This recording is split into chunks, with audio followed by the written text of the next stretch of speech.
길을 벗어난 신경. 사람의 신경계통은 놀랍도록 정교하고 중요하다.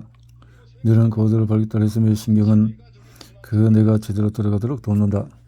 축삭이라는가, 척수라는가, 척수신경 거미줄, 진화는 이렇게 반해 후두신경 축삭, 신경이 후두신경, 후두들은 또 어려우는 소리. 반해 후두신경은 길이가 3배로 늘어야 했다. 반해 후두신경이 멀고 고독한 길을 걸어가는 것은 뭘까? 다시 말하면 답은 오래전 진화의 역사에 숨어 있다. 이런 기린의, 공룡의 어마어마한 이런 것이 진화됐다 말이죠. 목의 통증. 사람의 목에는 길을 벗어난 신경 말고도 다른 문제가 많다. 사실 목 전체가 일종의 재앙이다.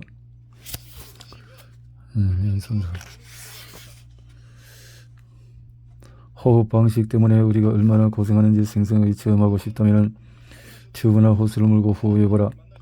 아무리 오래 하진 튜브가 30cm 이상이면 숨을 아무리 깊이 들이마시더라도 천천히 지식할 테니까 스노클링을 해본 적이 있다면 우리의 호흡 방식이 얼마나 무리인지 알 것이다. 물론 사람의 목구멍 설계에서 가장 큰 위험은 질식이 아니라 막히는 것이다.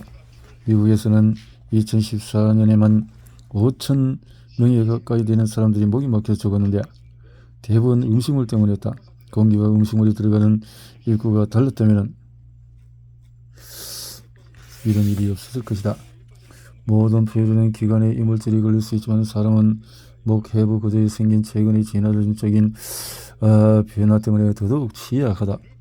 대다수 과학자는 현생 인류의 목에서 후두가 위로 이동한 이유를 발성을 향상시키기 위해서라고 생각한다.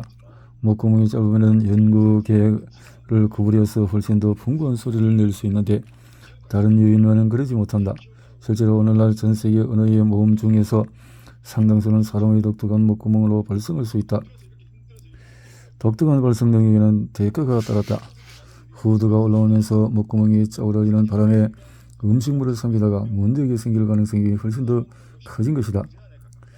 삼키기는 다윈주의적인 진화의 한계를 보여주는 좋은 예이다. 무작위 돌연변이라는 진화의 기본 메커니즘으로 목구멍의 근본적인 결함을 바로잡지 못하는 것은 사람의 목구멍이 너무나 복잡하기 때문이다. 너클보행을 하는 동물.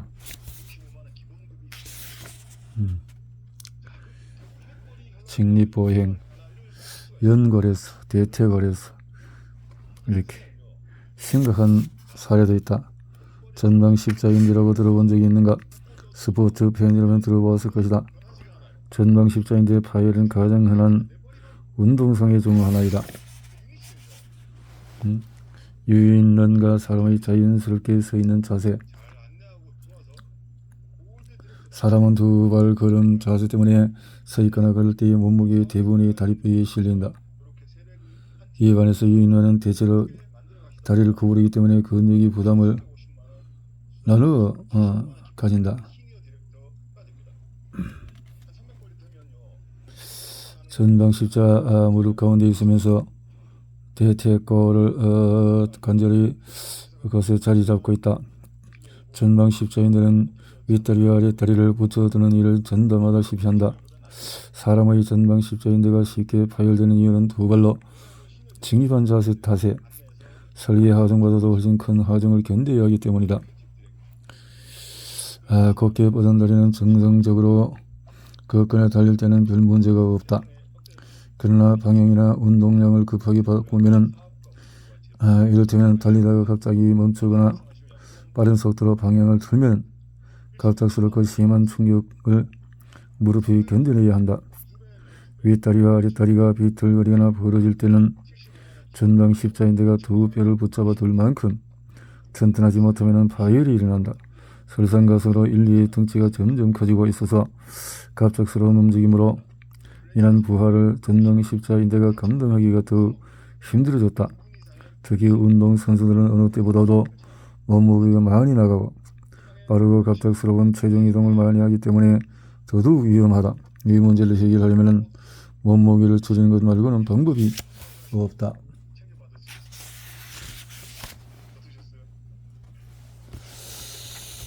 인대가 찢어지면 수술로 복원해야 된다. 무릎 수술은 회복 및 재활 기간이 오래 걸리는데 그 이유는 인대에 혈관이 별로 없기 때문이다. 그래서 혈액이 거의 공급되지 않으며 조직을 치유하고 재건할 세포도 거의 없다. 전방 십자인대 파열이 프로스포즈기에서 가장 두려운 부상으로 손꼽히는 것은 이 때문이다. 전방 십자인대가 파열되면 한 시즌이 통째로 날아가는 수가 있다. 아킬레스건에는 불안전한 진화의 또 다른 사연이 담겨있다. 뼈들을 제외한 신체 부위 중에서 인류가 직립보행으로 돌아설 때 아킬레스건보다 더 극적인 변화를 겪는 곳은 어디에도 없다. 우리의 조상들이 앞발꿈치에서 뒤꿈치로 점차 무기를 옮김에 따라서 종아리 근육을 뒤꿈치에 연결하는 아킬레스건의 한일이 훨씬 늘었다. 아킬레스건은 동적인 절로 변화에 훌륭히 대처했으며 이제는 사람의 발목에서 가장 뚜렷이 드러나는 부위가 되었다. 그러나 아킬레스건은 발목 관절의 부하를 대부분 짊어지면서 관절 전체의 아킬레스건이 되었다. 아킬레스건 부상은 가장 흔한 운동상해 중의 하나이며 그 역할을 대신할 관절도 없다.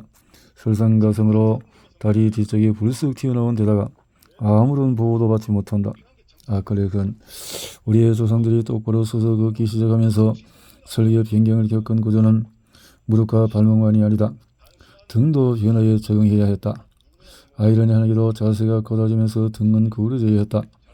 특히 허리는 윗몸의 무게를 골반과 다리에 골고루 분산할 수 있도록 움푹 들어갔다. 심지어 진화는 허리를 더 많이 휘어지게 하려고 뼈들을 추가하기까지 했다. 하지만 이 곡선 때문에 허리는 여러분이 오랫동안 똑바로 서 있을 때는 수축해 있어야 하며 그래서 피로해진다. 허리 통증은 여러 시간 동안에 한 자리에 서 있어야 하는 직업군에서 흔히 발생한다.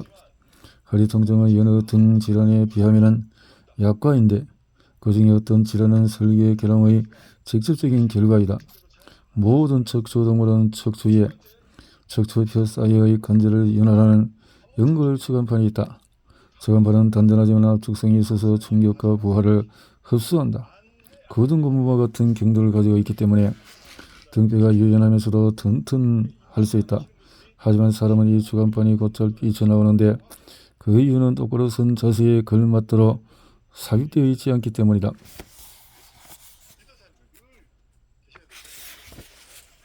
추간판 탈출, 척추뼈. 그러나 물에 떠 있기 때문에 중력과 충격 흡수는 별로 걱정할 필요가 없다.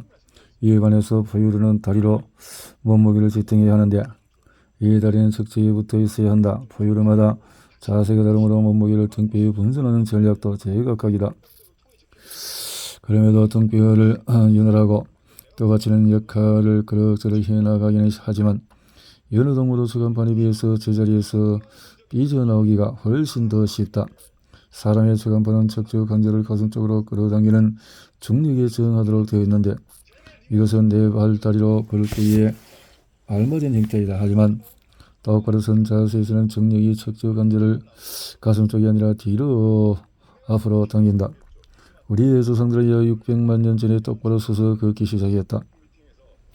쓸데없는 뼈, 사람에게는 뼈가 너무 많다. 우리만 그런 것이 아니라 필요 없는 뼈, 구부러지지 않는 관절, 아무 데에도 붙이지 않는 구조,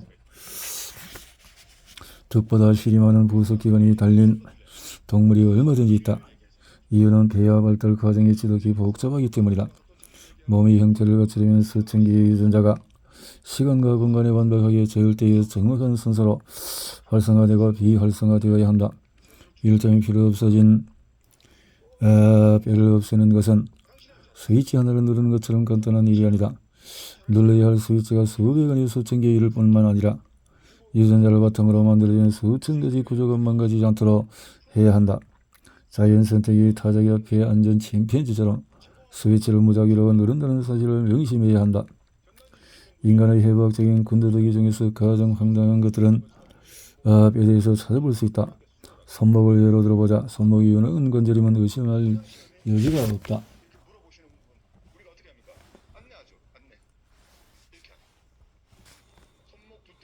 여기까지 와서 뻥 들어주는 분은 안 계시잖아요.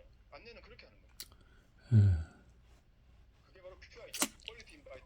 제대로 초대하지. 그렇게 해서 2S 시스템과 스포츠를 연결해서 김희주.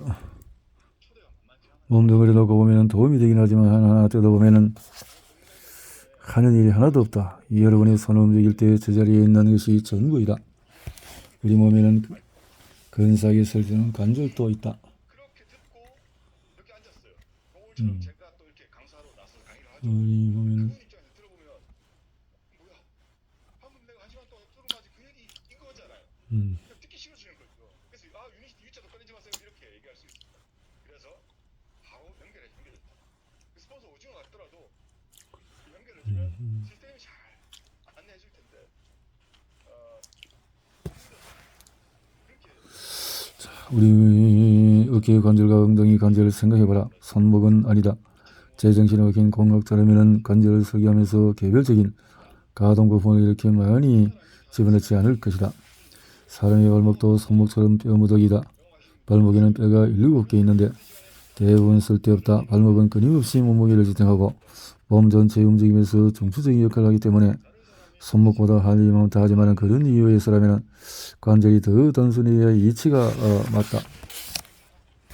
쓸데없는 뼈 중에서 최악은 손목뼈와 발목뼈이지만 이것이 다는 아니다. 이를테면 꼬리뼈가 있다.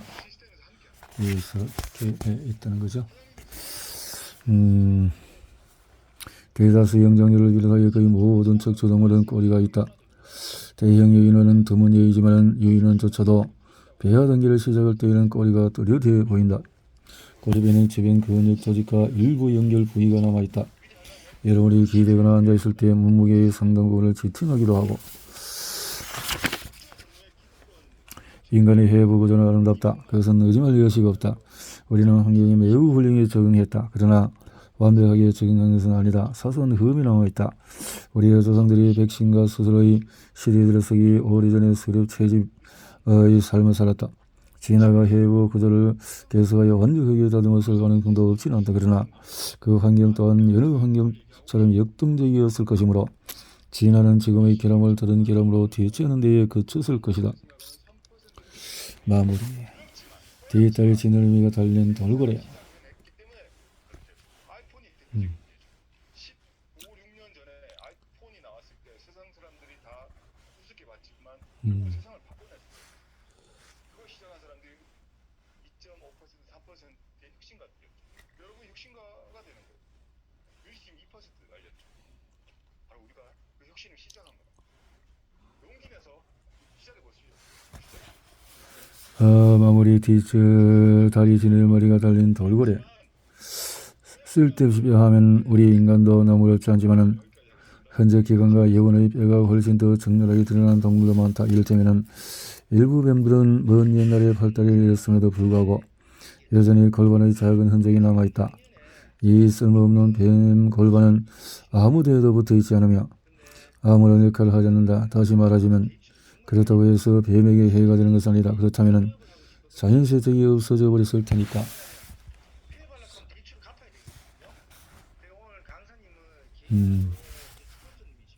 작심을 완벽한 형태의 뒷단의 지느러미가 달린 돌고래 발견은 발달 과정에서 돌연변이 하나가 얼마나 위력적인지를 보여준다.